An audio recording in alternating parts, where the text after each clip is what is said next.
መንግስታዊ ሃይማኖት የለንም እንደ ኢትዮጵያ ሃይማኖታዊ መንግስትም የለን። ኢትዮጵያ የብዝሃነት ሀገር ናት።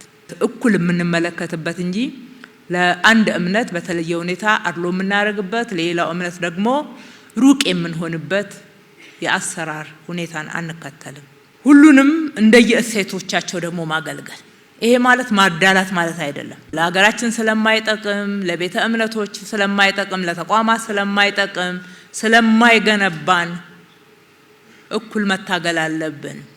እየታየ እዛም እዚህም ያለ ችግር ነው እና እኩል እንከላከለው የምንለው አንደኛ ጽንፈኝነትና አክራሪነትን ነው። ሰኩላሪዝም መጠበቁ ለእናንተ ጥቅም እንጂ ጉዳት የለው። በእኩልነት መገልገልን ያመጣልና ብዙ ከኋላ ይዘን የመጣናቸው ችግሮች ስላሉ እነሱን ለመቅረፍ ጥረት በምናደርግበት ሰዓት ሁሉ ነገር ባንዴ ስላልተመለሰ የተበዳይነትና የቅሬታ ስሜትም ደግሞ ተገቢ አይደለም። የእምነት አክቲቪዝም አያገለግለንም፣ አይጠቅመንም፣ ለሀገራችንም አይጠቅምም፣ ለቤተ እምነቶችም አይጠቅምም። በየትኛውም ዘርፍ አላግባብ የሚካሄዱ የአክቲቪዝም እንቅስቃሴዎች አሁን እንግዲህ ዓለምን እንዴት እየፈተነው እንዳለ እያየን ነው። የእያንዳንዳችን በር አንኳኩቶ ችግር ውስጥ ካልከተተን በስተቀር ማለት የለብንም። በብሔራዊ ምክክር ያላችሁን አስተዋጽኦ በሀገራችን በልዩነት ያልተቋጩ ጉዳዮች እንዳሉን እኩል ነው የምናውቀው።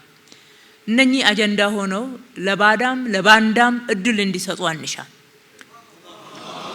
ያለችን አንድ ሀገር ናት። የተለያዩ እዛም እዚህም ሰዎችን የሚያስኮርፉ አጀንዳዎች፣ ትላንትና በታሪክ ያልተቋጩ ጉዳዮች፣ ቂመኝም ይሁን በደልም ይሁን ሌሎችም ደግሞ እውቅና ያልተሰጣቸው ከአድሎ ጋራ እኩል እውቅና ከማጣት ጋራም ይሁን ያልቋጨናቸው ከታሪክ ጋራ ሊሆን ይችላል።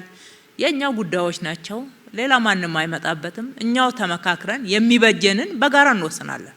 ህዝብ የተስማማበት በኋላ ገዢ ሆኖ የሚተገበር ይሆናል ማለት ነው። ውስጣዊ አንድነታችሁን ጠብቁ።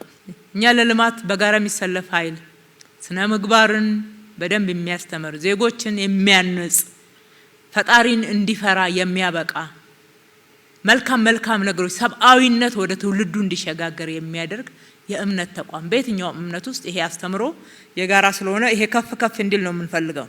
የሰላም አምባሳደርነታችሁን አጠናክራችሁ ቀጥሉ።